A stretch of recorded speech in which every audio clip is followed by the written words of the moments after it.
This is hashtag RealRaceTalk from Texas, the Revved Up Sports Show on ReveddUpSportsShow.com and HornFM.com. Here's Bobby Chaffee and Rodney Rodriguez.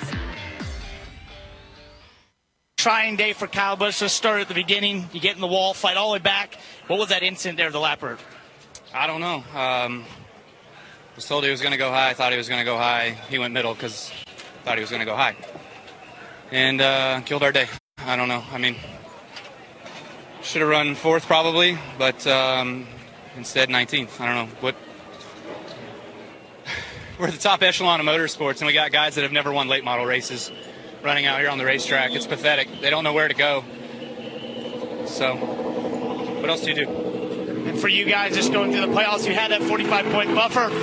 You fall back on that? Is it really sticking your mind at all? It's pathetic to have to lean on insurance. My premiums are going to go up. Very frustrating, Kyle Busch, understandable. Trying day for Kyle Busch. Let's start at the beginning. You get...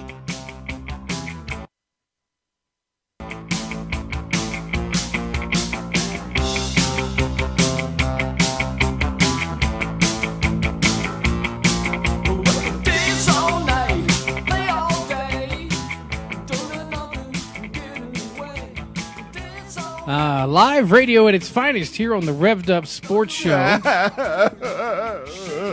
Give me a break. Oh, Come man. on. You know, I don't have a problem with what he said, right? We've had that discussion before.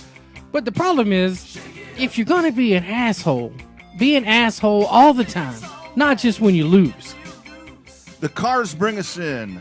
Rick Ocasek passing away yesterday or over the weekend. Not sure when it was. Oh, I tell you, they're dropping like flies. We'll get to Kyle Busch here in just a second. Eddie Money, should have come back with 2 tickets to Paradise. Eddie Money, no, they do that on Channel 90. We'll find another one. That's right. We'll find another one. We, indeed, are the 2 tickets to your paradise for racing coverage in Central Texas. This is the Revved Up Sports Show coming at you at ReveddUpSportsShow.com. Of course, on Facebook.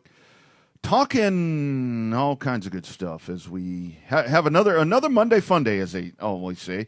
But now Kyle Busch, you know, he be that way when you win. I know. If be you're that gonna way be, when if you're in the top five. If you're gonna be an asshole, be an asshole all the time. Yeah, that's the perfect advice for anyone. Whether you're Kyle Busch, whether you're Joe Blow across the street. Yeah. Whether you're looking at yourself in the mirror.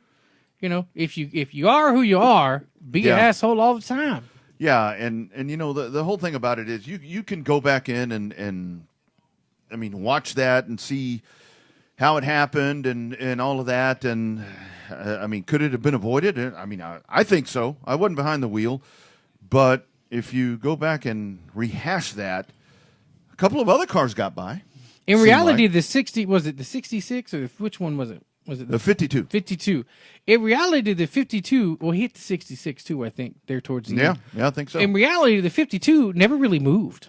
At least I didn't see. He held his line. I mean, to me, he held his line both times, the 52 and the 66. But yeah, he said he held his line. So here are the words of that driver. So about last night, I'm not mad at Kyle, and I get his frustration. That's what he said first. Wish it would have happened differently. Nobody that is considered in the way he wants to be. We're simply doing the best we can. I mean, I get it. Yeah, that makes sense. Even though sometimes we all feel this sucks so bad, or why doesn't NASCAR fix it? We have to remember it's not that easy. NASCAR's making positive changes, but this is a multi-billion-dollar industry. That makes sense too. Not good. Okay, so far so good. It ain't cheap. Fourthly.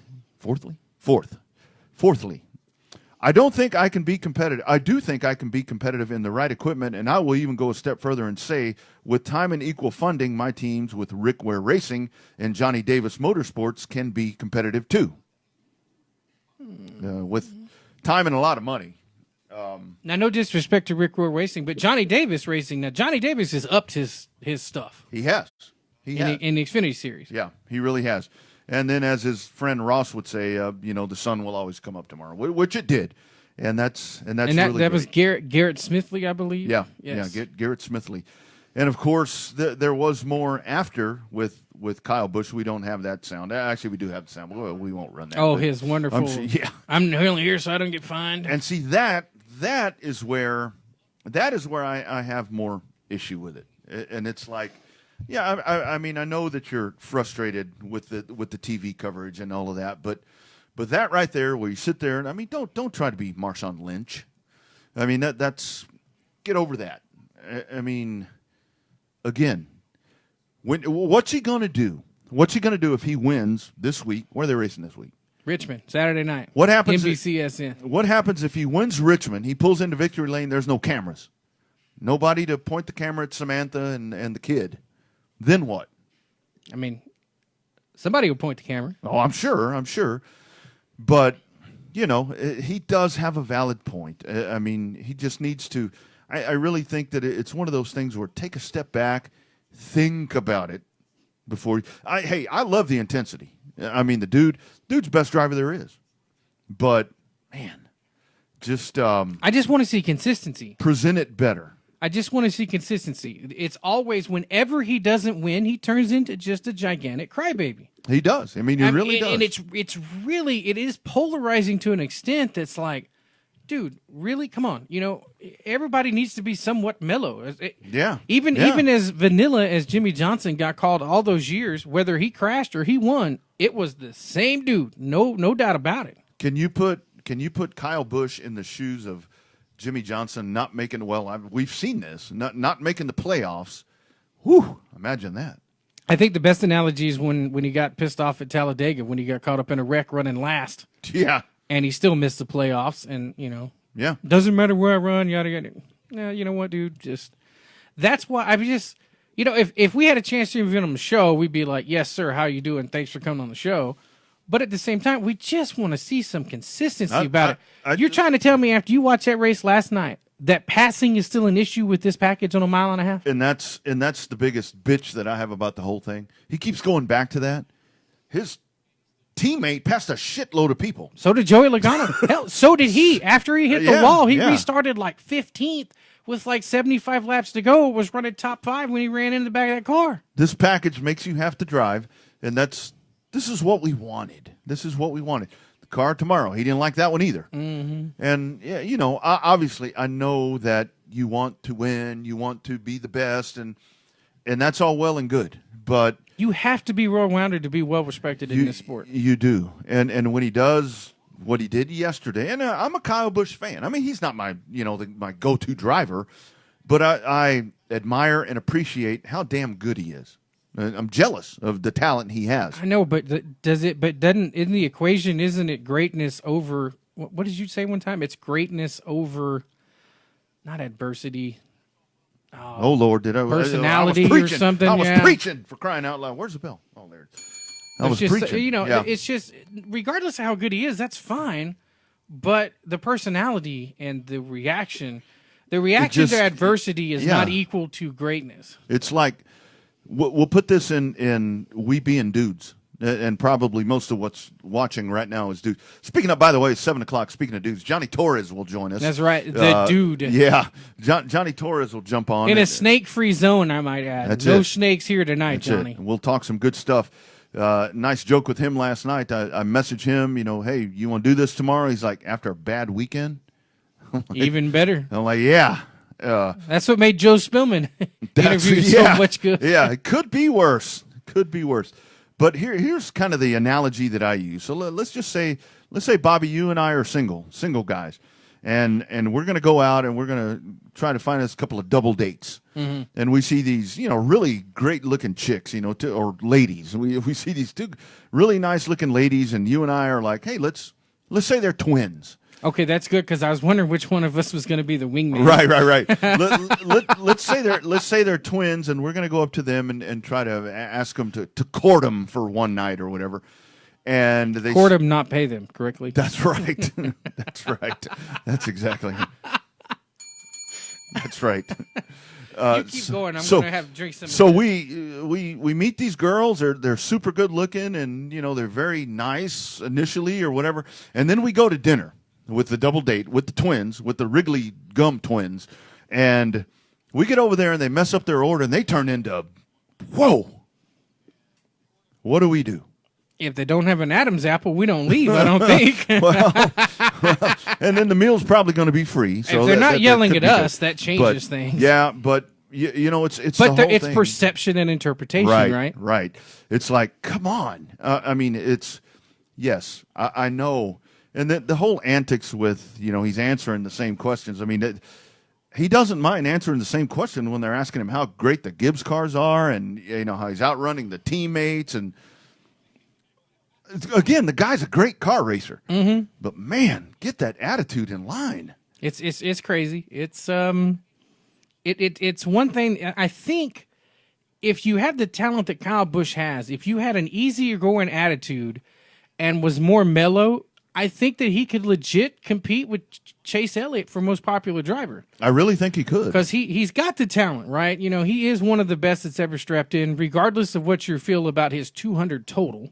The fact, but I think that is the biggest detractors that he's got is because of the fact that he's just such a douche. It just when he wins, just you know. So do you think with this dude, if somebody finally hit him, you know, 5-knuckle sandwich right across the face, he'd whine about that too? Do you think it would change anything? No. I mean, I don't think so either. With the rivalry that him and Keselowski have, the fact that neither one of them have completely just gone in and knocked the other one senseless without a race car. I mean, yeah. I mean, I can't blame Brad Keselowski for not liking Kyle Busch. Hell, a lot of people don't like Kyle Busch. We need our girl Natalie Decker to get after him. That's right. Throw his Yank that cap on the hat ground. right on the top of his head. But and the thing about it is now with Kyle Busch, you look at him. I was talking on the Saturday show.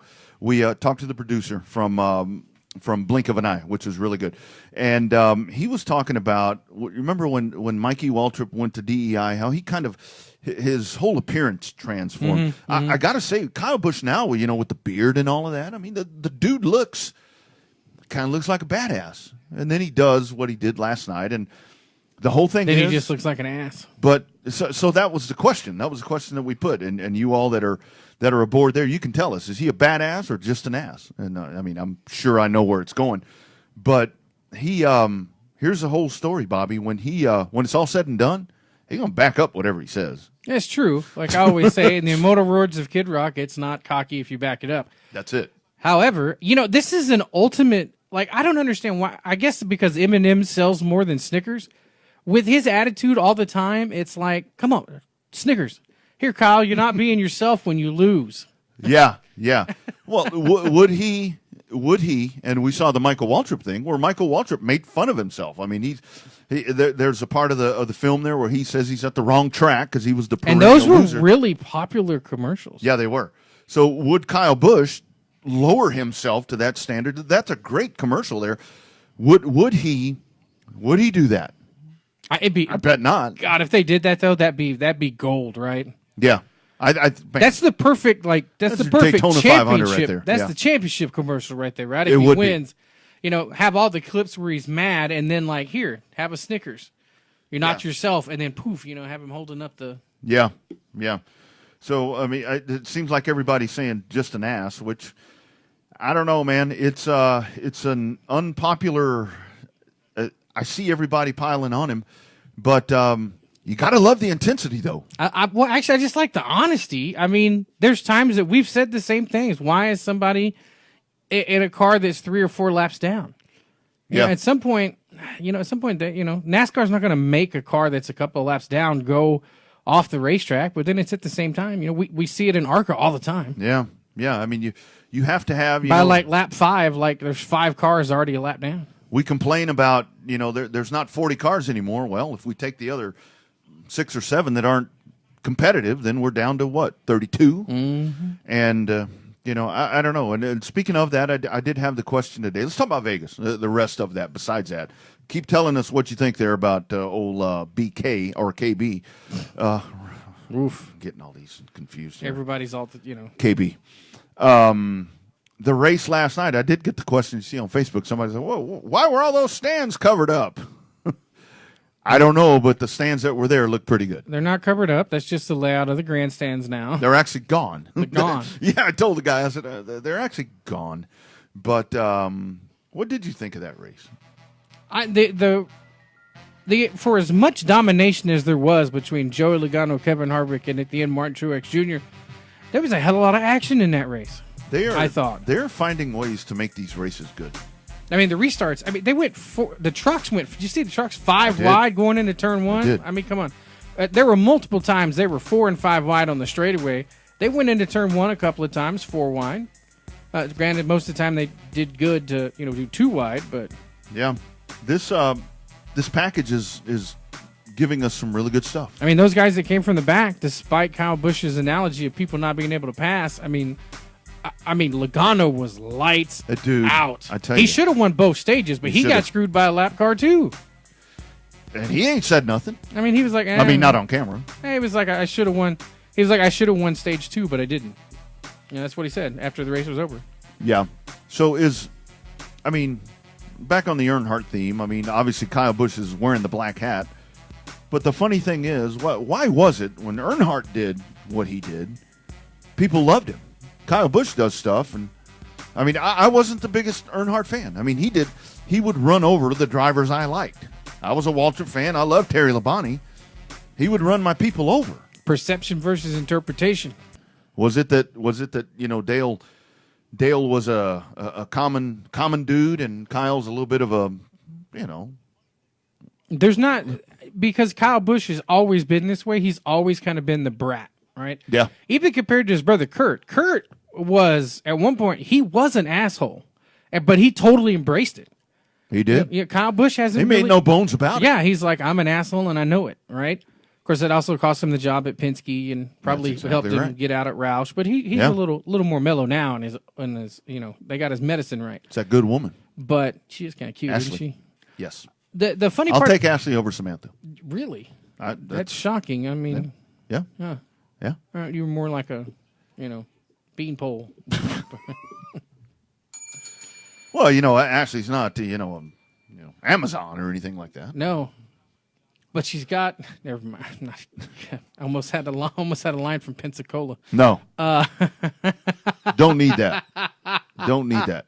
Don't need anything from there. I know. Speaking of that, that's coming up. They got a big show coming up on Friday. I know. I got to get Legends Night. I got to get our tickets so we can sit together. Hell, I'm hoping they let us in for free. Maybe. Is Tim watching? That's right. Somebody pass this on to Tim Bryant and tell him I'd love to have where I sat last year. That's right. Rodriguez with a G and a Z. Don't know if they have any Rodriguez's in Pensacola. I don't know. Got a few. Or wouldn't it say? We're in Miami. Wouldn't that say Duke though? Oh yeah, that's right. Yeah, that's right. The only thing, in Miami, it's Rodriguez with a Q and an S. That's how I used to spell your name. Of course. Well, you thought I was a Miami guy, so you and Felix Zavada's long lost cousins. Yeah, that's right. Yeah, a couple of Colombians. I do like coffee a lot. I do like coffee a lot. I did see there somebody chiming in there that Cotton Bowl had a great and we do ask. Let us know how the racing was where you were this weekend, and congratulations, Cotton Bowl. Sound like a great night out there. The Texas two-step. Now, see, there's a dude chiming in right now, Kel Westover. That's a dude we need to get on this show. Who that? Kel Westover. He is an ass-kicking dirt racer from up in Oklahoma. Oh, yeah. We do need to. Need to get him on there. We'll have our people talk to his people. We do like Oklahoma people on here, despite the banner. But, Oklahoma's okay. Yeah, well, Oklahoma State coming to Austin this week to take on the Longhorns. That's going to be rough. It's going to be a good test. Yeah. Texas hasn't beat them when it mattered in a long time. And they never win in Austin. Well, they've had Texas's number here for the better part of 4 or 5 years, since right? VY took off. Yeah. Texas back in the 70s and 80s kind of had them under control, but Mac Brown had a good handle on them. But then all that ended, and whew. Everybody in the 70s had control over Oklahoma A&M. Here's the test right here for Texas. Great weekend at Texas Motor Speedway. Saw that. Yeah, looked like a lot of folks out there. We'll talk to Johnny about that. Well, mention it and get his thoughts. Yeah. Mention it and get his thoughts. But back to the Cup race. So these guys get after it, and it looks like Harvick, but Truex again with the openers. What's the deal? Well, can he close it again, though? I don't know. I wouldn't be mad at that. I like that dude. I mean, I think like that dude a lot. Him and his crew chief, old Cole Pern, the Canadian, trying to get at it again. I still think it's still too damn early. Oh yeah. Your top 5 guys are just all separated by luck, right? If you really think about it. Even Logano said it last night in an interview. You know, what do you need to compete with the Gibbs cars? He's like, nothing. You know, we were there. Yeah. We were fast as hell. We just had some stuff go against us, right? Logano's fast. Harvick's fast. Truex is fast. Kyle Busch is fast. Denny Hamlin, surprisingly not as quick as I thought last night. No. And he better get after it. I mean, that's my bonus play right there to win the championship. Kurt Busch, Eric Jones, and Clint Boyer. Those guys are in trouble. What a smack. God, how hard did Kurt Busch knock down that? Man. Jeez. So those are the guys that need to, you know, because they. So who's going to to me, Kurt Busch will rebound the best out of those, I think so. Boyer's just been so inconsistent. So so is Jones. Yeah. Jones been on a nice roll coming in there, but I mean, the same thing that happened last year. He seemed to be making strides, getting the playoffs, and then it all fizzles out. What was your take on Daniel Suarez racing Logano? Was that over aggressive? Was that just being? That's a guy that's. I mean, if you're a Logano fan, that's over aggressive as hell. That's a dude that's thinking, man, am I going to have this ride? I mean, he's racing for his life. I mean, that dude needs to get out there and win a race. I mean, there are guys that need to get out there and win a race. He's right at the top of the list. I mean, Jimmy Johnson needs to win one just because he needs to win one. I actually had him set to win last night. I thought that he would. I thought he would be better. And his teammate William Byron, nice comeback. Alex Bowman. Yeah, both of them. Bowman was fast on that long. Yeah. But every time you see William Byron rebound, the first thing I think of, Chad Knaus, baby. Chad Knaus. Yeah. And that's where, who would be better? Who would be better, Chad? You knew it was going to be Chad Knaus. Yeah, you knew Chad would be, because it would be one thing if that 48 bunch was, all of this happened and Chad and Jimmy broke up and they were coming in off of a championship season. But they'd been struggling, and obviously, I mean, because this kid does what Chad says. I mean, we've talked about it before. Every champion goes through this struggle, right, where they're just not as dominant as they were. We've seen it. Right. Earnhardt had his. Labonte had his. Waltrip had a bunch. Richard Petty the King had a bunch. Kelly Arbor. They all have it. I'm really surprised that Jimmy Johnson's has lasted this long. I am as well. I'm really surprised. And the thing is, though, like I was talking about on Saturday, I really think that he will be different, and I think that he will ride out. He'll do the Elway, and the Peyton Manning, where he will find a way somehow to get this done. And I think it would be really cool if somehow he and Chad would be able to enjoy that together, because they had all the 7 to this point. Dale Inman and Petty, weren't able to do that, and of course, with Earnhardt, there were changes there as all of that happened, but all of those guys did have huge, huge streaks in there where they struggled. And I'll tell you the one guy that Cale Yarborough is the one that I go back to. He had the 3 championships, and then I mean, that dude, when he went to the limited schedule, he and David Pearson, it's like, man, if they'd have run all the time. Pearson probably would have had a couple. I still think Tim Richmond would have had 1 or 2. Davey Allison could have had 1 or 2. Yeah, for sure. Jeff Gordon could have had 2 more if it wasn't for Jimmy Johnson. And as many people that love Alan Kowicki, I was a huge fan of him. Yeah. But I don't think he'd have gotten another one. Probably not. I don't think he would have. And unless he'd have made, if he'd have replaced Bill Elliott at Junior Johnson or something like that, maybe. But it'd have been too tall of an order for that to happen. Probably the greatest underdog story in NASCAR absolutely history, if not in sports, until Matt DiBenedetto came along. Yeah, Matt DiBenedetto's got to win a race before he's considered an underdog story. He's going to win the 100th race for the Wood Brothers at Daytona. That'd be a good story. Be a good story. That'd be a good story. And still think Bubba Wallace should have been in there, but I don't know. Don't you love it when Bubba Wallace stirs up a bunch of stuff? Yeah. Congratulations, Matt D. By the way, I did think it was pretty cool how Menard kind of tabbed his guy. And what people aren't really talking about that is, he tabbed his guy. Menard said this guy would be great, but he has a little bit of influence on this thing right here that writes the checks. Yeah. It'd be like if I was retiring, I'd be like, hey, let's tab Bobby to drive the car when I'm done, and I owned a. Well, that too. And Ford probably had some say in that too. I'm sure they did. Like Ford's not going to pass up the opportunity to pick up the guy that the public has deemed that Toyota screwed over. Yeah. Oh yeah. I mean, why not? I mean, that's good PR for Ford. Yeah. That's very smart. Very smart. Sponsorship still to be determined on the 21 next year.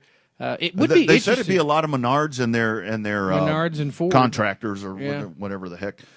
Express Lane. Unless some of that Motorcraft money comes over to Penske, but yeah, who knows, man? Who knows? They're gonna ride that because DiBenedetto, I mean, he's a little bit of a polarizing figure right now. He'll definitely sell some T-shirts at Daytona, and it's a good story. It's a good story for the folks that want NASCAR to be what it was and have that hometown feel again. That's right. He's that. A guy that does not have any money miraculously finds a way to get a top-tier ride. It is not, well, I guess it's still about the money because Menard's going to have to sponsor him, but it didn't take the money to get there. That's right. Hard work. Busted his ass to get there. And that's the American way. Bust your ass and get there and then... And now there's 3. Have it all taken away. Eric Jones. That's later. Daniel Hemrick and Matt DiBenedetto. That's your 3. That's right. That's right. Hey, more coming up after the break. We're going to talk to our man, the dude, Johnny Torres, is going to be calling in. We're going to talk to him about all kinds of cool stuff and probably get back on some of this NASCAR talk. And again, keep filtering us with where you were out racing this weekend. Let us know all of that. And, it's going to be a good interview coming up. We'll talk to Johnny after the break. This is the Revved Up Sports Show on your Monday. Austin 360 Marketing is your one-stop site for all your business marketing needs. With our wide variety of products and services, we have what you need to bring awareness and exposure to your business. We believe marketing should be fun and rewarding for both your business and your customers. We can find the right niche for any business looking to impact their marketing campaign. Whether it be marketing material, online marketing, or direct marketing, we can deliver on any budget. Contact us today for your acrylic signs, banners, window and vehicle vinyl, and more. We're Austin 360 Marketing, 512-913-7693. Find us on the web at austin360marketing.com or email Gino Simmental at geno@a360m.com. Austin 360 Marketing. We'll make you look good. Speaking of Simmental, got to talk about the elder Simmental, Gilbert Simmental. My man over at Computer Age Automotive, went to see them this week. Took my old Toyota Camry that I've been driving for many, many years, back since about 2013. Good old car that I got from North Park Toyota, San Antonio. Gave that to the kid down at college. I called up Gilbert over there at Computer Age Automotive in Cedar Park at 701 Cypress Creek Road. Said, man, I'm taking this thing down to her. Any chance that you guys could give it a good once-over and make sure it's all good to go? He said, bring it by. I took it by, left it a day. They went through there and made sure everything was good to go as I was going to drop that thing off to the kid. Whatever you were looking to get done on your vehicle. Doesn't matter if it's a car, SUV, or a light truck. They've been doing this since 1990. They can replace the dealer and do all of that dealer maintenance. They would love to do that for you. Their goal and their commitment is to establishing that long, trusting relationship to you, the customer. They want to become your regular mechanic. They believe that if they get to know your vehicle, they get to know you. That's going to set up a really nice relationship, and that's really good. You want to know the person that's working on your vehicle. I mean, not only for yourself, but for your family. They specialize in factory-recommended mileage services, schedule maintenance, as well as a complete range of repair services on all vehicles. They can do custom exhaust. They can do all of that for you. State-certified emission repair facility, state inspection. They provide the customer an affordable alternative to the dealer.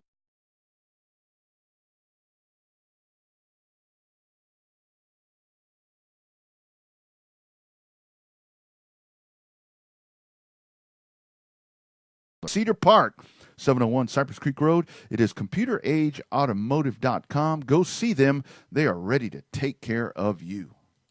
In our commitment to area high school football, the Horn is excited to introduce the Horn Webcast Network, powered by IHS Fan. In addition to our 3 high school football radio game broadcasts each week, we will provide our fans with the ability to listen to the play call from 8 other weekly high school football games. How cool will it be to sit at your game and click on the Horn app and have complimentary access to as many as 11 different games? The Horn app is your Austin area high school football season ticket. The Horn Webcast Network, powered by IHS Fan.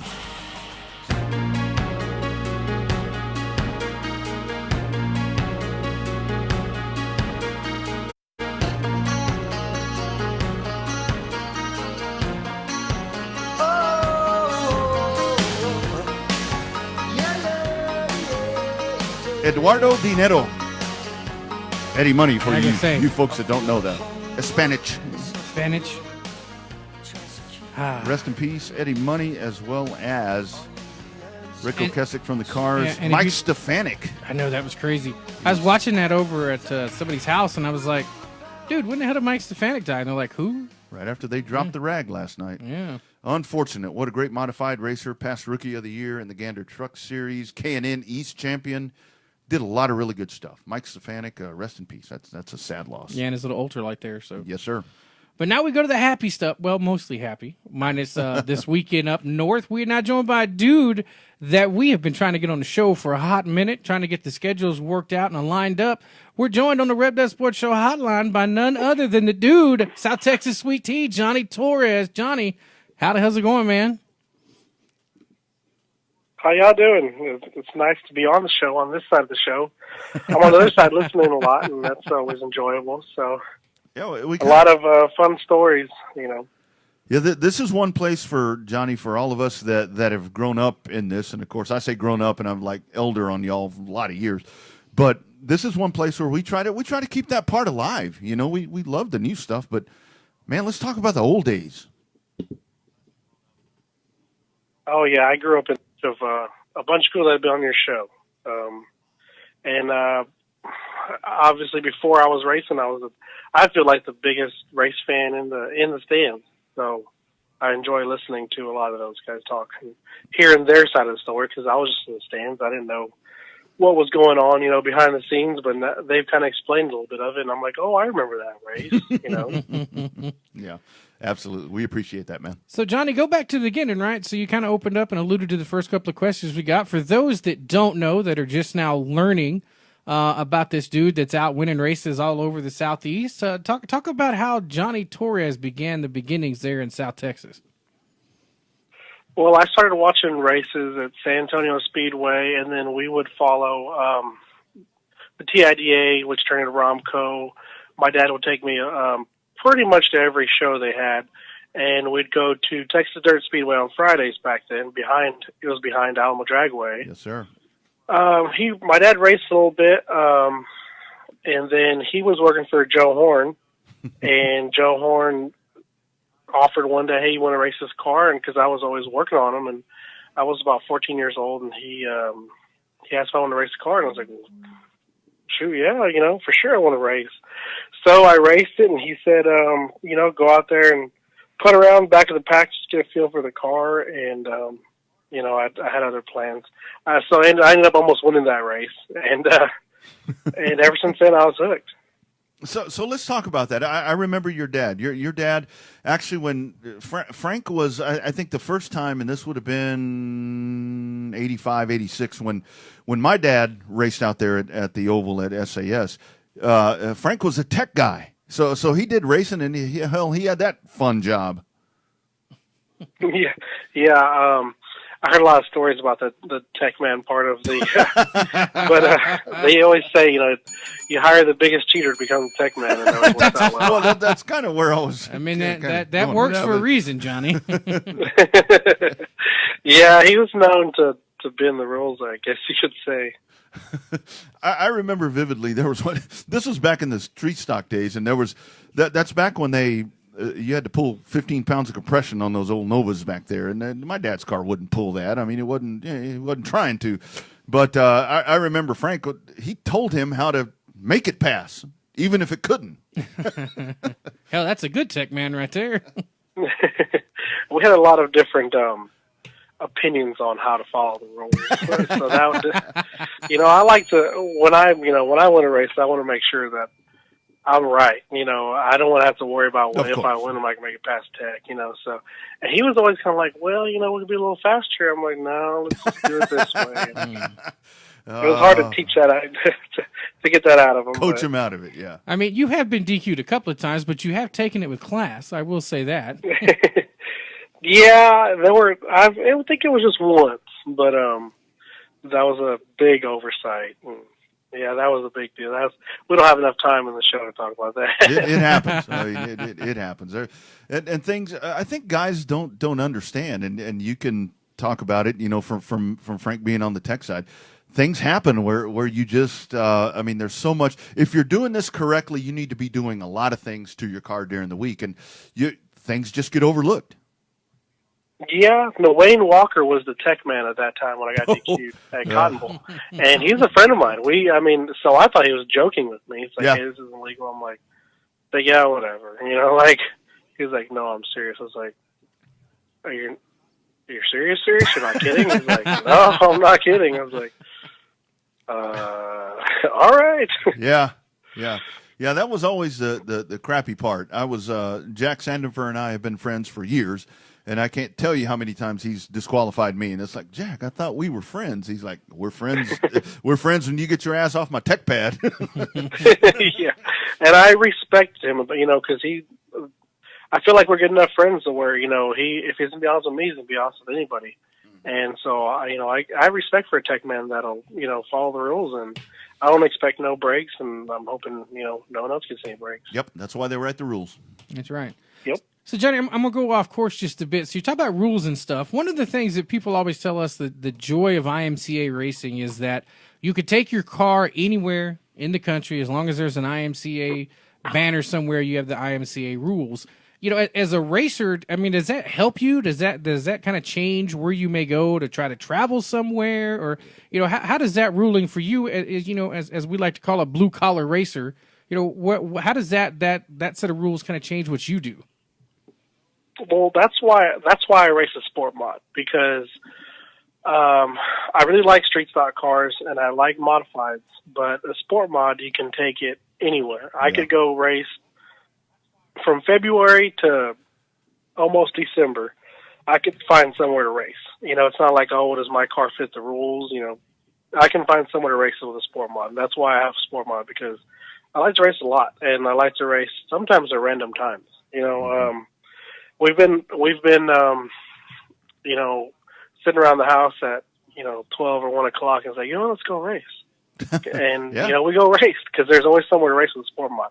With a lot of other classes, you don't get that. So IMCA definitely helps. I like the having the sanctioning body control the rules and not the racers, because I feel like when the racers control the rules, it gets out of hand to where sometimes we don't like what IMCA says, but either way, we're going to follow the rules. So I like that part, having a big sanctioning body tell you, hey, this is what it is. We're not discussing it. Yeah, and it gets tough on the track operators as well, because when you get into those, the gray areas and all of that, that gets tough for a promoter or whatever it may be that's trying to keep the place open. But having that IMCA sanction, I mean, here it is. It's plain vanilla. This is what it is. Yeah, and it makes things a lot easier because, for instance, Cotton Bowl, they can have guys come from Houston. If they get rain out in Dallas. I've had friends about, hey, what year did I take the Cotton Bowl? Because they have no idea. They just know it's IMCA. Yeah. So they have no idea what the size of the track is, but they're like, hey, we'll figure out how to go race there because they're IMCA. And I'm a big fan of IMCA. I don't always agree with every single little thing, but in the long run, I like it. It's a good sanctioning body to follow those under. For sure. And it's just nice to be able to go race anywhere you want. You don't have, there's no surprises when you get there. Yeah. Oh, I got to add weight here, or I got to, change this carburetor, or, it's the rules are what they are. Yeah. That's nice. So talk about your season so far. Actually, let's talk about the buildup, right?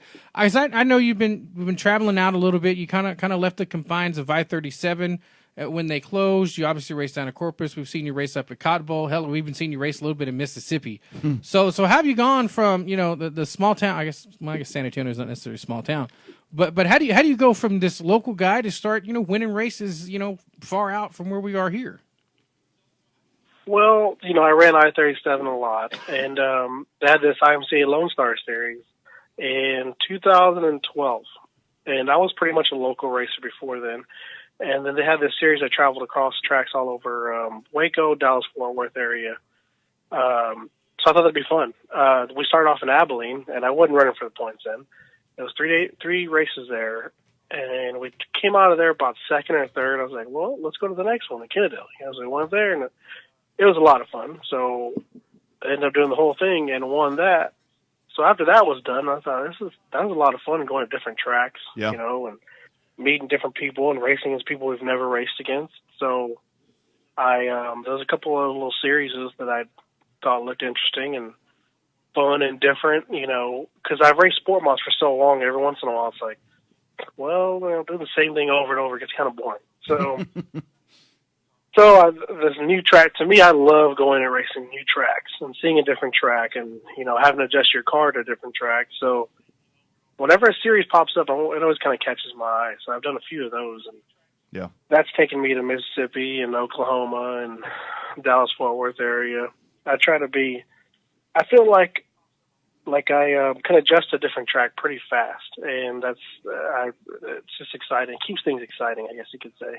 Yeah, and I would think for the psyche of a driver, of a team, whatever it is. I mean, yes, we're local racers. I mean, that's we do this for a hobby. Unfortunately, it's not our job, but to be able to go to different places and then travel out of state, I mean, that really does make you feel like you're obviously you're a professional because you do this so well, but it does really give you that feel of, hey, man, I am a kick-ass racer.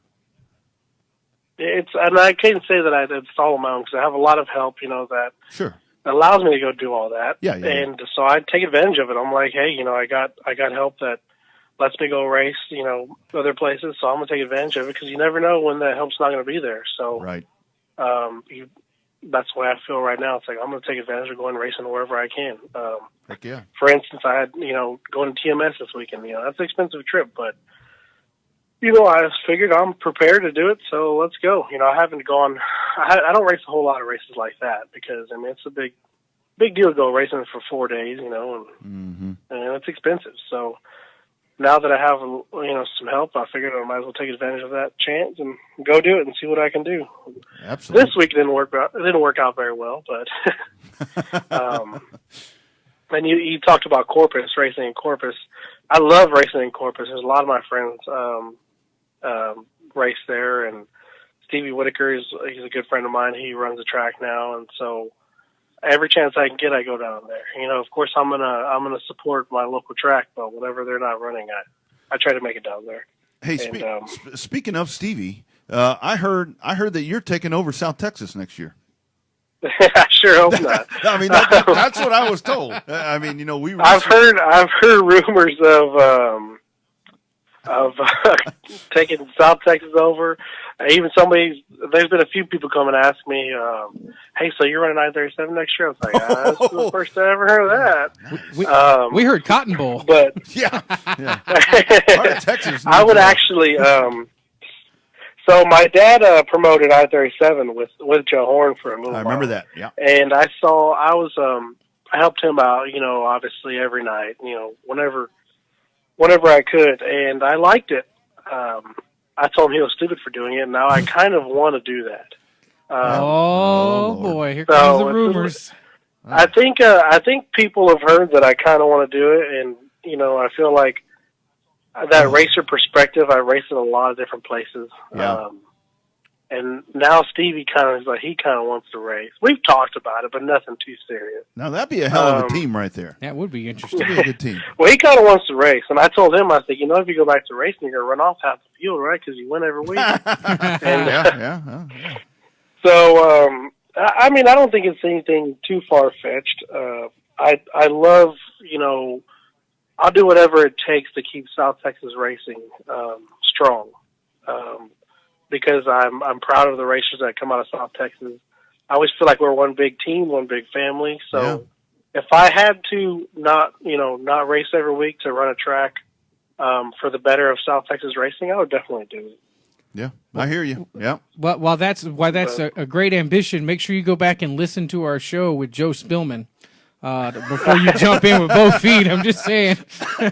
No, and I see Joe's side, and we're always stubborn though. It's always like, oh, well, that racetrack is too wet or that racetrack's too slick. It's like, well, let me throw something at it and see what I got. It's always, we always think we do a better job. And I'm not saying Joe did a bad job. Right. Think we do things different. Man, and that's where I get started, Bobby. I got to ask this. I'll forget. This is where I always get it because I'm newer to dirt. I've been a pavement head all my life. So that's where I get what is the perfect track? I mean, it's got to be so damn hard because that's why dirt racers are such a pain, because if that track is too wet, you're gonna have half the people telling you the track's too wet. Yeah. Or if the track is tacky. If the track is too dry, you're gonna have the other half come cry to you that the track's too dry. So you're never gonna make anybody happy. There's no perfect. It's just kind of, half the people are going to be happy one night, and they're going to be happy the other night. And hey, maybe we'll make half the track dry, half of it wet. I don't know. I mean, right. Throw something new at it. But that would be a good idea. Depending on the wind. You can't make everybody happy, and I think that's what a lot of promoters' problem is. They're trying to make everybody happy, which, like we just talked about, IMCA, they kind of say, hey, here's the rules, and you got to follow them. Yeah. So I think going into trying to run a track, it'd be like, here's the rules, here's the track. I mean, I hope you come. And I think a lot of people now forgot the old school promoting type of deal. Here's what we're doing, and you're not going to change that, but I'm gonna fight to have your business type of deal. There's a lot of old tricks that I think would work, but you never know. Oh man, you're hired. Oh man, you're gonna regret. For instance, you're gonna regret this phone call, dude. Probably, I probably will. Knocking, for instance, knocking down our door to get your phone number. My dad had a Rolodex with every single person that was registered at his track, and he called them, all of them, every single week, to ask them if they're coming. Ask them why not. Or thank them for coming. Ask them what they need. I think a phone call, just a little bit of one-to-one, goes a long way.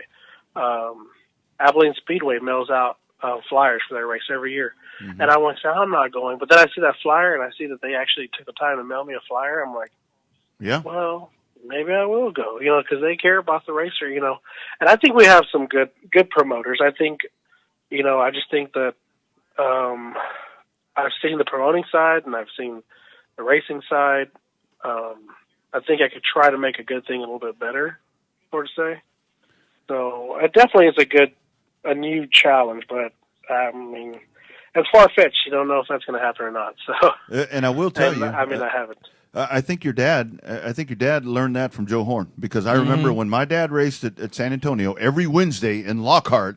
You could count on it. Check the mail. There was a flyer there for the SAS or SAR at the time. Yeah. A little bit of old school promoting, which, I mean, our tracks down here are definitely doing a good job, but I'd love to see them work together, a little bit, try a little bit harder to work together. They're all every single, I don't know Kenny from Texana that well, but I feel like I'm always trying to be the middleman with I-37 and Corpus. Like, hey, come on, like, call him. And they're friends also, but I feel like if we could get, these two tracks are so close together, if we could get them to work together a little bit harder, that we could really have a really good thing in South Texas. So, Johnny, talk about some of the guys think that it's the track's job to promote them, but isn't it kind of a 50-50 thing where it's the job of everybody to promote it? And like the drivers should promote the track, or, like weekly promotion, not being the promoter, but is it the driver's job to talk about how great the track is? It's the track's job to talk about how great the drivers are. I mean, is that an equation that's missing or misunderstood? I think there's so much competition in racing nowadays. I think it used to be all the track. The track did all the promoting, but I think that there's so many other things to do now that everybody that's possibly could promote racing needs to promote it. The drivers, the fans, the promoters.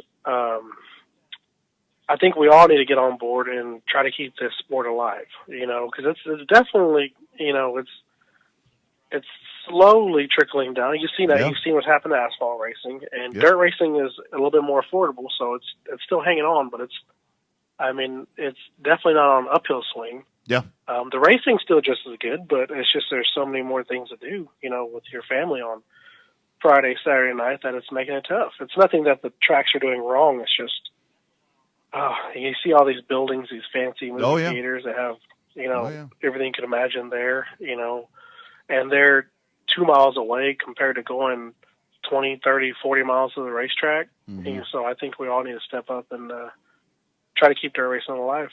Yeah, I agree. Johnny Torres with us on the Revved Up Sports Show hotline, talking all kinds of good stuff. He's a promoter in waiting, we figured out.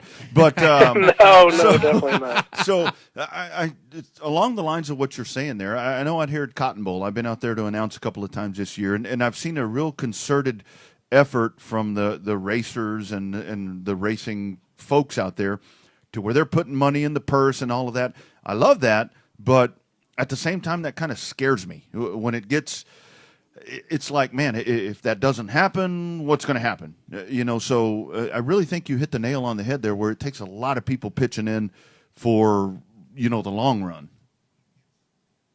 Yeah, I mean, it definitely takes there, and that scares me as much as I like racing for more money, because I'm guilty. A lot of times if someone pays more, that's why I'm going to go, because Sure. hey, I'm trying to make some money out of this deal. But at the same time, they're barely making it, so you're taking more away from their profit. Yep.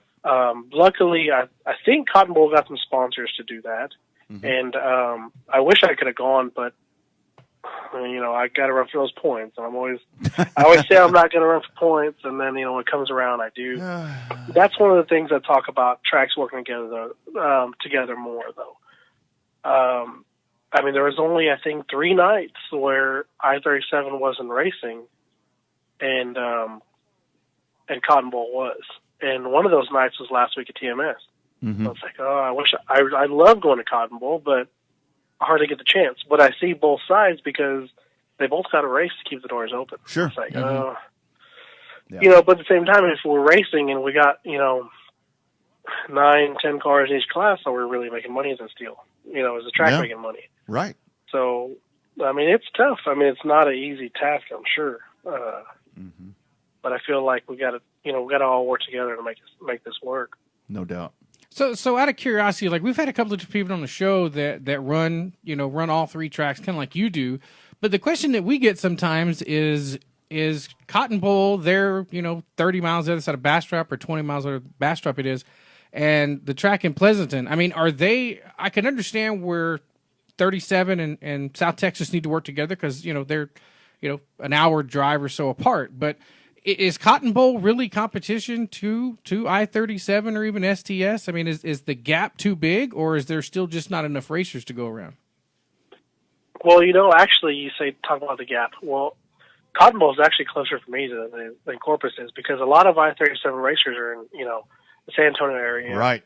North side of San Antonio, northeast. So Cotton Bowl is actually closer than Corpus, which is pretty close. I think it's within 15, 20 minutes of each other, but I think definitely there's a lot of competition that there's the same racers that could go either way, and it's what they prefer, I guess you could sort of say. But this year, I don't know who has more races on the schedule, but it made it hard to travel for some reason. Yeah. And then there was about 3 or 4 weeks where it's like nobody around here is racing. Right. Like, why can't they race? Yeah. I really, if anything, I would just like to get the 3 tracks together. If I could promote anything, it's promote y'all getting together and working with each other. And I know it's tough, but I think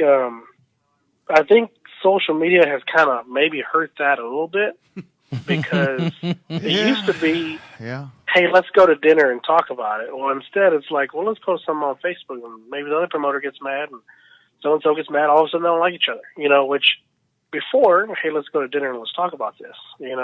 I think maybe that's a little bit of the old schoolness right there too. Let's face to face. I mean, it's not that far. Halfway, 45 minutes. Let's go talk about this and have dinner, and we could work it out, or we could, say, okay, good luck to each other. But I think, that'd be the first step, is getting the 4 tracks for that. I'm leaving out Texana. There's a 4th track there. Yeah. All together and figuring out how we're going to work this out. Well, I mean, even letting one class off to go race, like it doesn't make sense. A big modified race. If there's that modified race at TMS, you should have just had mods off and stuff like that, because, I mean, I guess what rules were they just using? The IMCA style rules up there to have most of the cars up at TMS for that big show? It was a mix of IMCA and USRA. They slowed down the USRA cars.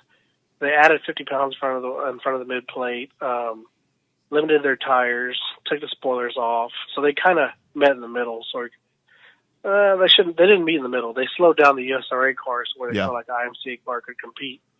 And then TMS in itself, even cars that didn't necessarily think they had a chance, they just want to go race TMS. Sure. So yeah.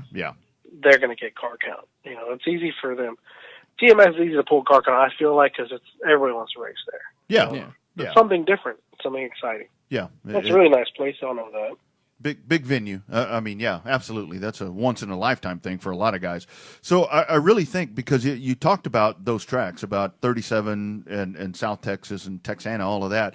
Cotton Bowl, I think they're kind of in a different spot over here because with 281 gone, you've got the Waco on Friday night. So they've kind of got their own little thing over here where I think that they could do some really nice things with cooperation from South Texas and 37, all of them together, not pointing anyone out in particular. Oh, yeah. And you forget about Killeen had a whole lot of regular local cars. Absolutely. And that's only, what I'd say, hour and a half away. Yeah, they're starting to move over, it seems like. But a lot of them went to 281. That's true. And there's a lot of North Austin guys that ran Killeen. So, they're 30 minutes away. So, Cotton Bowl I feel like Cotton Bowl, and I don't know necessarily what the problem is there, why they can't pull more cars, because they have potential to pull a whole lot of cars. Waco cars are close enough. Houston, Well, Houston used to be able to support three tracks. Now they're down to one at 105. Yeah, and that's right. And hell, that ain't even in Houston. So that's true. Yeah, that's true. And there is some Houston racers that I see at Cotton Bowl. Yeah. And College Station, fairly often. College Station. The guys that used to race Houston, I do think that that's a really good location. I don't know what I don't keep up with Cotton Bowl racing too much. I keep up with the results, but as far as hearing little things why people aren't racing there, because the car count dropped off a little bit, and and I would think it's a perfect location. Just wait. And it's a really nice facility. The racetrack is probably, I would assume, the nicest weekly track we go to. It's a nice place. Just wait. You're going to be the backup promoter there, too. No, I don't know about that one. You are going to be the chairman of the Texas Dirt Track Association. No, I just like to, I don't know, I say I don't like to talk, but I just talk on the phone with a lot of racers from all over the place and normally hear, what's going on here or there. And I'm like, man, it seems like everybody's hurting a little bit, especially in the summertime. And I really don't want this to die down. I'll do whatever I can to keep racing alive around here. We got you on here to talk about your career, and here we are. Hell, you're going to be promoting 5 tracks before this is all said and done. No, I just want to be able to keep doing what I do. I want to have a racetrack, to race at. Yes, because it sucks to not have any. That's true. Yes, it is not good. Anyway, sorry, Bobby. Go ahead. Yeah, if I had an asphalt car, I'd be going crazy right now. Houston's trying, right? Yeah.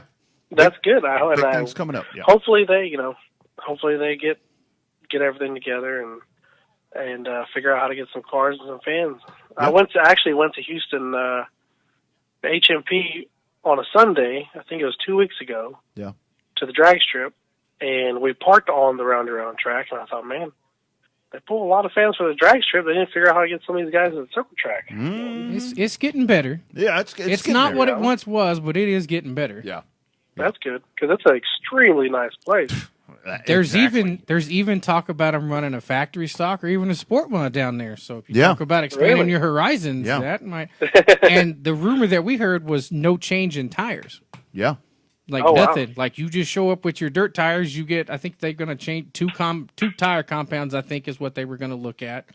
But they were talking about keeping dirt tires and everything. So yeah. Well, I like that they're willing to try new things. Yeah. Got to do something. We'll let Gina know that you're interested in promoting the sport mod portion of that event. So. No, you contact Cody Beno for that. Yeah, there you go, the crossover. Oh, I've been there with Cody in that. Well, that was fun. I never realized how fast. We never realized how fast those Tom's modifieds were until you show up at Houston and you're literally a full half a second faster than the trucks, and you're only, the back half of the pro modified field I think our top 6 qualified faster than the bottom 7 at the Pro Mods, so it was pretty fun. That's crazy. Good time. I mean, they were wicked fast. So talk about TMS. So obviously you didn't sound like you had the best experience. Is there a draw like we just talked about? Everybody wants to race a TMS. It's kind of a bucket list thing. But at some point, some of those races, should they be more of like an invitational type of thing? Because, I mean, I get that competition's competition and 400 cars is a lot, but damn, that's a lot of people that probably doesn't have the driving talent to go around that big fast track. I wouldn't necessarily say that. It's just, I've been to a lot of big races, and normally at those big races, when you start off good, that's a good start and your weekend goes good. Well, when you have a terrible start, Yeah. it's a lot of clawing your way out of a hole, and it's a lot of burning up tires and fuel and body panels and sometimes clips, So Yeah. I wasn't into, trying to claw my way out of a bad weekend to make it worse or maybe just mediocre. I mean, my expectations to go into that race were high. I was hoping for a top 5, even though they had 130 cars in my class. I felt like momentum was on my side, and I have a good race car, good equipment. I was planning on, going and doing good and representing South Texas. But I ended up getting spun out the first lap of the heat race, first turn. So the way they do it there, they run a quick show. You're not going to get a yellow. Right. You're not going to get your spot back. Yeah. If you're stopped on the track, tough luck. So I felt like going into the second race with no passing point, or starting off the first race with no passing points, it was wiser for me just to save my equipment and load up, and that's what I did. Yeah. And a lot of people were like, "Oh, why are you doing that for? You still got a chance. You could come through, the C main and make the show." And I'm like, it's a lot of wear I and can, tear. but I've done this before, and it normally doesn't get that much better, So beginning of the weekend, that was people's tone, like, "Oh, I can't believe you're just going to load up," and I wasn't mad. I like watching races. I still stay the whole weekend and watch races. Yeah. And at the end of the weekend, I had guys telling me, "Oh man, I should have done what you did because I threw up a lot of stuff." And it was a great race. It wasn't nothing the track did. I mean, someone's got to have, someone's got to lose, and I lost that weekend. Yeah. So, I mean, it was nothing against the race. They were trying to run a fast show, and it's just there were so many cars, and it's just that caliber of racing with that caliber of cars. There was probably 50 cars that had a good chance of winning that race. Yeah.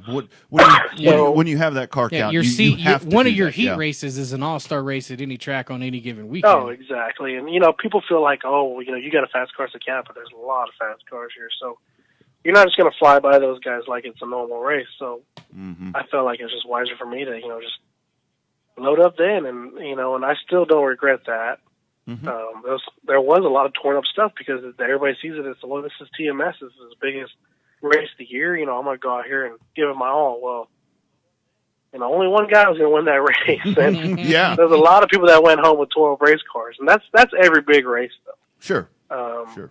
Honestly, I'm not the biggest fan of a big race because it's hard equipment. People go crazy over that, over winning some extra money or winning a big race. And, it's like, I wish we could just race normal, for a big show. But people, don't see it that way. They see it as this is their last race ever, Yeah. And I'd rather take a nice fast race car back home with me instead of wadding up a bunch of stuff. And that's just me. I'm not into tearing up my stuff that much. Yeah. I know it happens, but if I can prevent it, I'm going to. Yeah, no doubt. I mean, and the thing is, so much of it is avoidable, but you get on that big stage and stuff happens. So all of these places that you've run, is there one in particular? I mean, which is your favorite? What's your favorite track out of all of these? I mean, because like Bobby was saying, you've not only been here in Texas, but you've been out and about. What's the top of the list for you as a favorite racetrack? Well, I think I have to say my local track, right? Sure. Is that the right answer? Or? Well, there's no right or wrong answer. They're watching. No. They're watching. So. all the track promoters are watching. I do love racing 937. I feel like that's a wide racetrack, It's a really racy racetrack, but there's really not many tracks I dislike. There's two that one of them I just went to last month that I thought was awesome. That's Boot Hill Speedway. It's by Shreveport, Louisiana. Nice. That place was just one of the coolest places. It's an old track. It's not fancy or anything, but the racing, the banking on that place, I was almost intimidated. I pull on the track, I'm like, oh crap, this banking is really, I've never raced on anything like this, and that was exciting. I really liked that. And then I went to Oklahoma and raced at Ardmore, Oklahoma, and that's got to be the widest track I've ever raced on. Wow. You could probably fit, I would assume, 7 wide on that track. Dang. I've seen some pictures. That place is wide. Yes, and that's some of the best racing that I've ever taken a part of.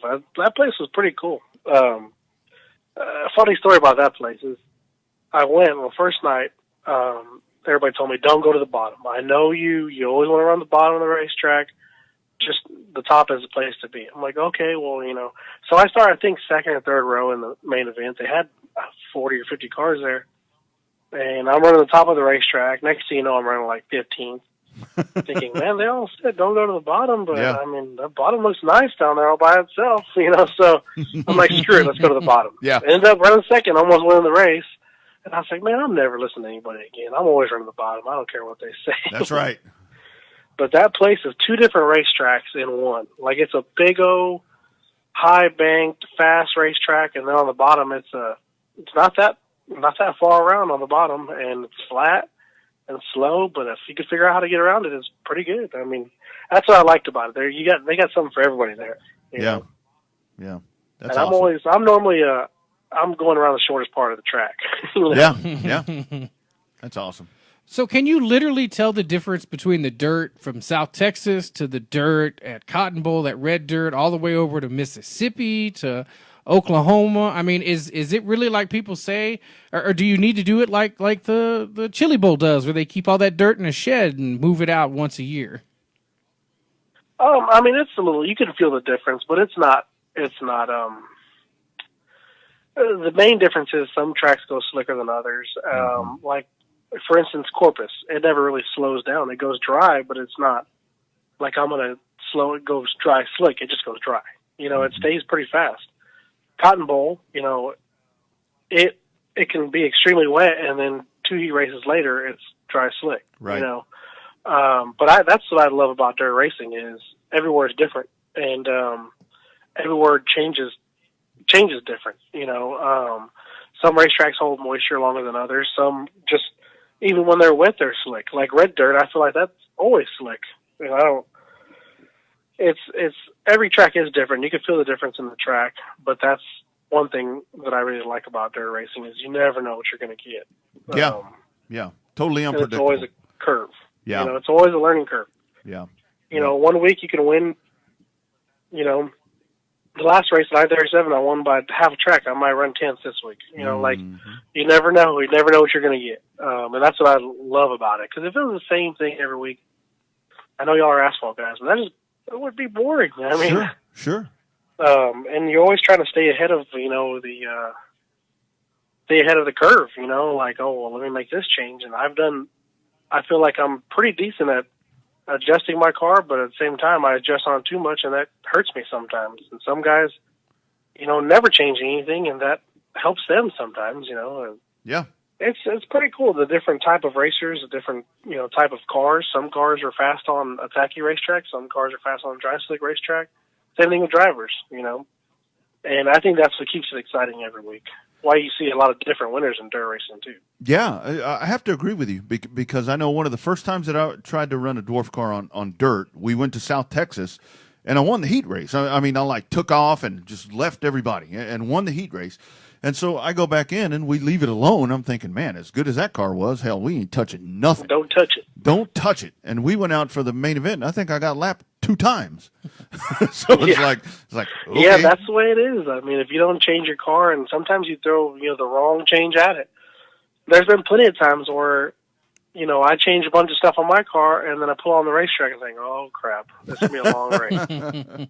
And that's what's fun about it, though. You never know what you're going to get. Even after the heat race, you never know what you're going to get after that, So it's pretty fun. I mean, it's no doubt.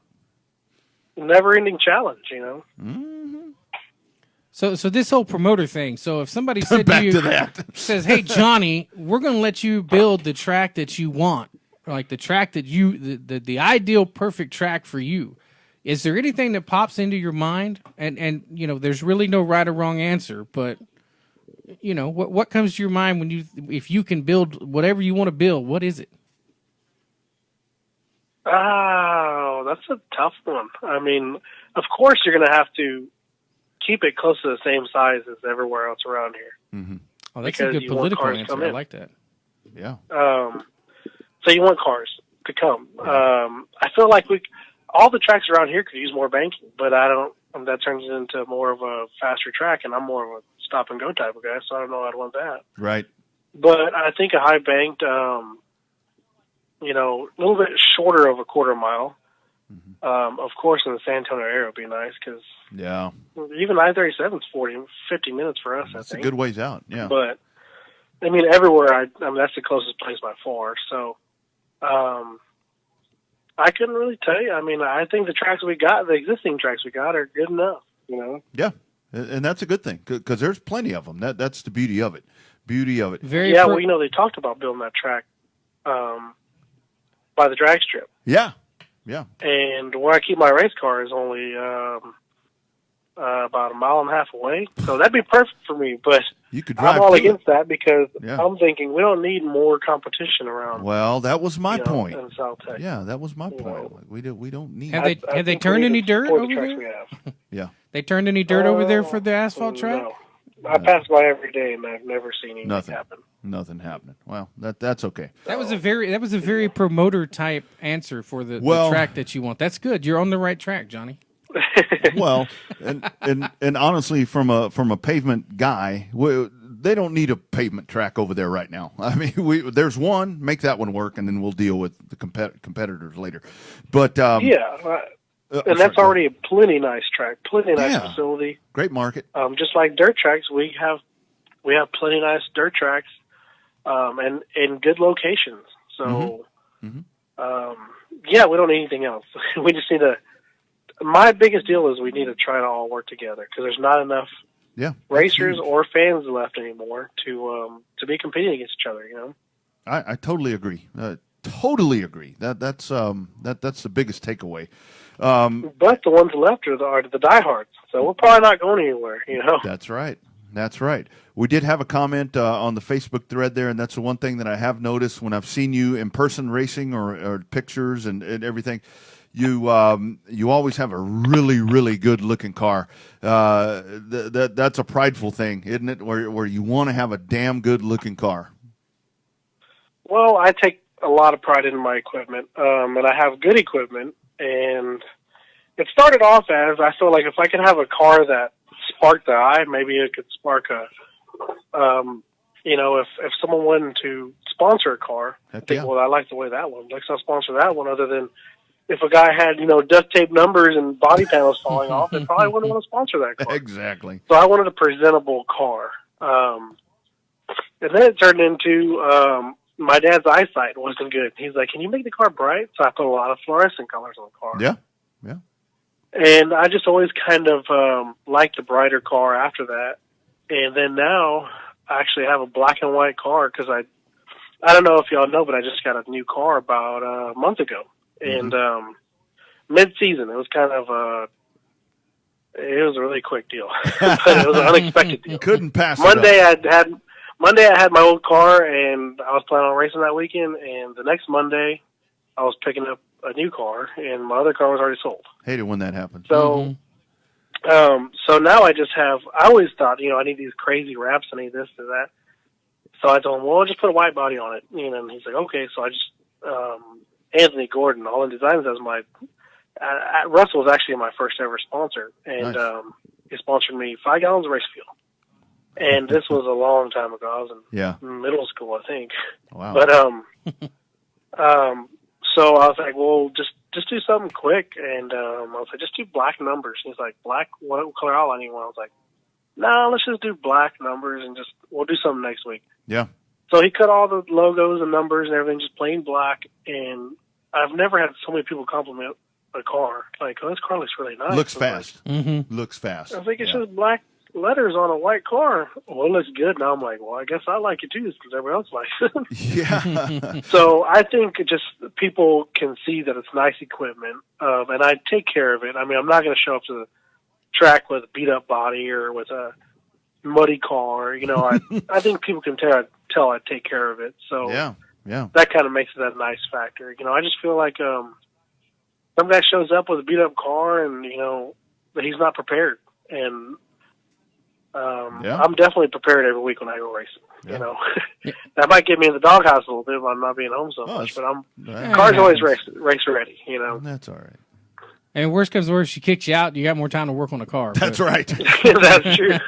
Pocketbook might be in trouble, but that's okay. That's why you have sponsors. Yeah, it's so weird. Like the cars that are all beat up and dirty and muddy, those are always the ones that ends up on the open trailers. Except for the few times I've seen yours at Cotton Bowl, it seems like all the pretty cars are in the big trailers. But is that something that's missing too? Like that curiosity factor, like when somebody sees, you know, back in the early '90s and late '80s, when you still see cars come to racetrack on an open trailer, like is some of that missing? I mean, does that need to be happening again? I'm actually back to open trailer. I bought a trailer to go to TMS, but I'm actually back on open trailer.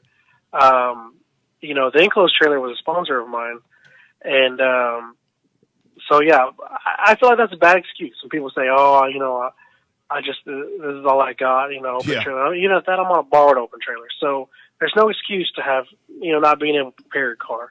That trailer doesn't make you go any faster. Exactly. You know? And people say, you know, oh, you got this, you got that, and it's like, well, you know, you could take care of your equipment on that open trailer just as good as the enclosed trailer. And I feel like that's just more of a comfort. Just, you know, having all the spare parts you need and, you know, being able to turn on the AC and stuff. I think that's more of a comfort deal. I kind of like going to the racetrack in an open trailer and, you know, kicking out all those fancy trailers' butts and going back home. You know? Hell yeah. Ain't no doubt that kind of rubs it in a little bit more. I don't mean to rub things in, but I just definitely trailer. I think people over exaggerate. It's you know, it's for a weekly race. You know, it's an unneeded expense, I guess you could sort of say, to have that big fancy trailer. And the open trailers actually makes racing a little bit more fun. You know, it's easier to go racing. Well, and I think a lot of that too, Johnny, is as you're going down I-37 heading to 37 to the home track, let's just say, people come up or whether you're passing them or they're passing you, they look over and they see that and they're like, hey, look at that. You know, I think that's a good rolling billboard right there. I talked to a friend of mine about that pretty recently, that, you know, there's not a lot of fans that come, new fans, because we all were on open trailers. Right. And everybody saw that race car. And everybody's like, oh, where are you racing at? Oh, probably at least once on a Saturday, somebody asked me, where are you racing at? Oh, I didn't know there was a track there. I'm going to try to make it. And I'm sure some of those people went. So you figure now, I mean, I haven't been asked that question in 3 or 4 years because, you know, people don't see the car, so they don't know what's in there. You know, it could be a bunch of furniture for all they know, so they're not going to ask a question. Yep. So I think that has hurt a little bit, you know, because they go, oh, that car looks cool, you know. One guy called my sport mod a demo derby car, though that wasn't too nice. But he said, where's the demo derby at? I was like, oh, there's racing going on, not a demo derby, but... Lap number 1, turn 4? Yeah. Yeah, that was lap 1, turn 1 this week. Yeah. Wow. Funny story. One time I was going down to Houston with the dwarf car, and I was sitting on I-10 in traffic, stopped, and I had it on an open trailer. And a guy pulls up next to me, and he looks over, and he goes, hey, where are you going? I told him where I was going, and he said, whose car is that? I said, mine. He said, how do you fit in there? Thanks a lot. Thanks a lot, asshole. I appreciate that. I was like, I had free tickets, but you're not getting them. Right. Crying out loud. So, yeah, I think open trailer does help promote racing a little bit more, you know? Yeah. And maybe that's a little bit of what we're missing out on. Yeah, old school. It's funny how the old school stuff, applied correctly, still works. Yeah, no, you're right. And that's why I think I think racing could use, some old school back into it, because a lot of race fans are old school people. Mm-hmm. I mean, I'm an old school person. I do a lot of things old school. Me too. And so now it's a lot of kids or younger people that go to the races now. It's because their grandpa went, their dad went. So I think we could use a little bit of that. We're going to need those younger generations again to come back in. So, a little bit of old school promoting, pushing the racetrack, getting the younger generation in. Yep. Is what we need. I would think some old school would be good back in the sport. Yes, sir. All right. So, other than the promoting that you plan on doing in 2020, what's up left for you for the rest of this season? I mean, obviously, you're going to try to chase the track championship down there at I-37, but anything else on the radar as you get ready to wrap up the 2019 and look into the 2020 season? We have 2 more points races out here, which hopefully I can finish that up. And I plan on going to about 3 or 4 big races. Corpus has their big show they normally have in December. And I-37 is actually having a memorial race for my dad, Ray Doyon's dad, and Michael Keelig's dad.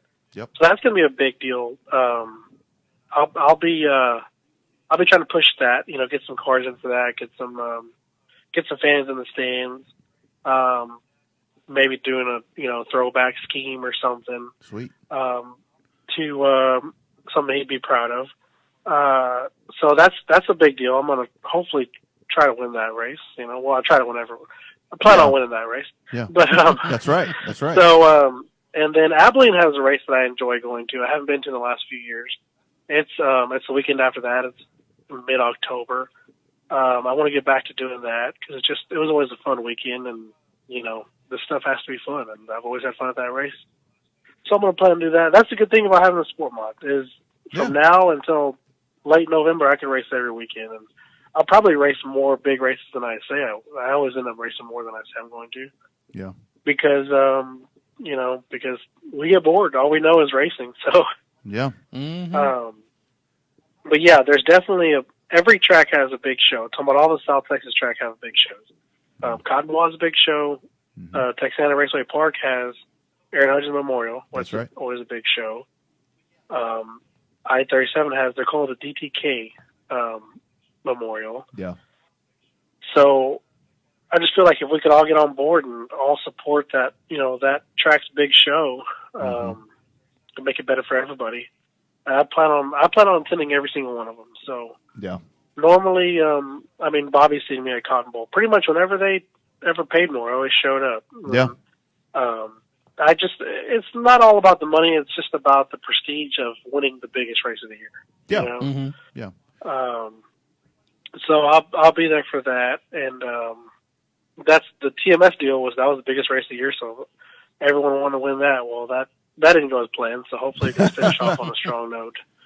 Well, strong note locally, Yeah. Well, and the beautiful part about that is, Johnny, when you run those big races, you're running against the best. The best from that track, and the invaders come in, and you beat the best. That's what it's all about. Yeah, and I always like kind of representing my home turf, and then Cotton Bowl has a few guys that I like going and beating up on every once in a while. Corpus, I just like going and hanging out with all my buddies in Corpus, honestly. That's just a fun place to go to. And Texana, actually, I just went there. I hadn't been to Texana in probably 3 or 4 years before I went to their 1,000 to win a couple of weeks ago, and I had a lot of fun. So I plan on going back there. And it is a memorial race for Aaron Hudgens, and he was a extreme stand-up guy. You couldn't find a better guy in racing. So yeah. I was like doing that and raising a little bit of money for some scholarships. Yeah. So that's always good that racing is helping out. Kids get through school or things that are more important than racing. Yeah. First Monday in October, we'll have the folks from Texana on this show. This is actually something I just put together. So we'll hopefully try to promote that. And man, we need to get on board and promote these big events. Hopefully we can do something to try to help. There's a lot of exciting the next the whole month of October has a lot of exciting dirt races, and maybe, I've heard, Steve Whitaker on the show. Sure. I don't think Ray Doyle's been on the show. Yeah, we had him watching. It's been a while. It's been a while that we had him on, but yeah, well, maybe get because they have their big race that I'm going to try to help promote that. Sure. I mean, nothing official, obviously. Just trying to get the word out. That's right. That's right. Trying to help get the word out, and I'm always going to try to help promote my local track. Yeah. Because well, it's a big deal to me. I got a lot of history there, at I-37, so it means a lot that place is open, and I hope it stays open for a long time. Yeah, we got to keep them all going. Yeah. I mean, that's the bottom line. I mean, that's the bottom line. So, yeah, let's stay in contact, and I mean, let us know seriously. I mean, would love to have whoever on, and let's kick some ass right here at the end of the year. You on the track, and promoting and working together. Yeah. I hopefully you could have some of these South Texas guys on the show. I think Marianne's been on the show, right? Yeah. Marianne's been on the show a couple of times. Yeah. Stevie's been on three times maybe. Yeah, absolutely. Yeah. Yeah, we'll get the. I mean, and that's awesome what y'all are doing. A lot of people listening would normally be listening to their, normal, I don't know, Cowboys podcast on Monday or The something. Bachelor. We'd rather listen to racing stuff. So that's let's, it. Yeah. Keep it, and there's a lot of local racing that's still going to happen. Yeah. That's a lot more exciting than the chase. But, yeah, we're just bitching about Kyle Busch for this. Yeah. But see, Rodney's never been to Texana, so I've been to Texana. He hadn't been to Texana. I'm like, it's literally the most fun you can have in the middle of a cow field, basically. Nowhere. Yeah. That's perfect. That's perfect. Well, hopefully I'll see y'all at a couple of these races. Absolutely. Here locally. Yeah, no doubt about it. Try to make it at least a couple of them. Anyway. Yeah, for sure. And yeah, so I haven't seen on I-37, and that's that memorial race is going to be a big deal to me. Yes, and I don't think I've heard any of these guys, really promoting trying to get y'all out there. So if y'all are there, if y'all want to go, I'll pay for both of y'all's pit passes. So because I want y'all to come out and see what it's all about. Well, and a lot of times when folks tell me, come on out, come on in, I'm like, no, I want to pay. I mean, because I want to have y'all there as as guests. Yeah, speak for yourself. He's giving out free tickets. Come on, man. Yeah, I want to see y'all there. Yeah. So it means I like seeing different faces of the racetrack. Sure. Plus you got Texas Tom is always at I-37, so you have to catch up and hear. He's been on the show too. Old racing stories. Well, has he really? I missed that. Yeah, he's been on. Johnny, I always laugh. Butch Havelka offered me his dwarf car back in 2014. I'm like, okay, he wants the series to grow because he knows my big mouth will go on and on and on. And we had some really good years after that happened. So I totally get it. No, I totally. Y'all are get good for racing, and I appreciate y'all pushing, trying to keep this sport alive. Absolutely. And like I said, I'd love to see y'all at I-37. I'd like to see it every single track, but I know I'll be at I-37, so. For sure. If y'all want to come out, pit passes are on me. Yes, sir. We'll make it a date. Sounds like a plan to me, man. Well, Johnny, an hour later, man, we appreciate. Have I been on the phone for an hour? Really? An hour? No, yeah. I mean that's. Not that we mind. It's just funny how everybody's like, it's been an hour. What already? The main thing is, it's like people are still listening. So I'm like, we can go on and on and on. I mean, I do need to make a better run here at some point. Yeah. And I didn't get disconnected not once because I'm out in Lavernia, which I listened to the John Kelly show. Yeah, John Kelly. And I was like, well, I got to make sure I have good reception. Well, let's see. Who else screwed up on this deal? Let me. JC last week. Yeah. Umshide. We had him in North Carolina somewhere, and his phone kept dropping. He had to get on the landline for crying out loud. It was that bad. Luckily, I'm right off 87, so I knew I had good reception. Nice. My phone was nice and charged. Nice. Perfect. The few key notables is, even though I had bad reception with John Kelly, I'd love listening to his stories. Yeah. And then the Davidson and Fryer, I think y'all should get them back on for. Yeah. I think y'all had Fryer on twice, right? We've had Greg on twice. Had Freddie was the first. Yeah. Freddie was the first big name that we really got. Yeah. Freddie. That kind of let everybody know. I was a second, or Yeah. You, and then Whitaker. Whitaker was right behind you. The co-promoters. Oh yeah, so he's right behind me for once. That's right. I mean, they were saying That's a first. That's it right. doesn't happen very often, but No. That's right.